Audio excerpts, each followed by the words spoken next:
प्रधानमंत्री गरीब कल्याण अन्न योजना PMGKAY की शुरुआत कोविड 2019 महामारी के दौरान गरीब और जरूरतमंद परिवारों की मदद के लिए की गई थी।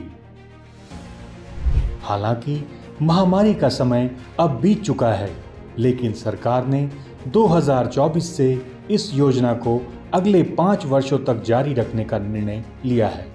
మా హస్బెండ్ మా పిల్లలు కరోనాకి ముందు చాలా బాగున్నాము. ఎప్పుడైతే కరోనా వచ్చిందో అప్పటి దాని ప్రభావం మా యొక్క ఆరోగ్యం మీదే కాకుండా మా కుటుంబ జీవితం మొత్తం ఒక ఆర్థికంగా ఇబ్బందులుగా ఎదుర్కొన్నాము.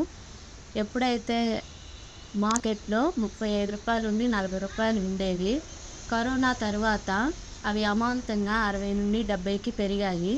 పనులు లేని టైంలో మేము అంత డబ్బు పెట్టి కొనాలన్న కష్టంగా ఉండేది. అలాంటి టైంలో మోడీ గారు గవర్నమెంట్ ప్రవేశపెట్టిన ఉచిత పథకం కింద కుటుంబంలో ఒక్కొక్కరికి 5 కేజీల చొప్పున బియ్యం ఇచ్చారు. ఇప్పటికీ ఆ పథకం కింద బియ్యం ఇస్తున్నారు. ఇలాంటివి పథకాలు పెట్టి మాలాంటి కుటుంబాలన్నీ ఎన్నో ఆదుకున్నారు.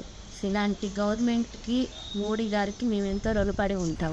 भारत सरकार खाद्य और सार्वजनिक वितरण विभाग के इस प्रयास से गरीब और जरूरतमंद लोगों को एक सम्मानजनक जीवन जीने का अवसर प्राप्त हुआ है।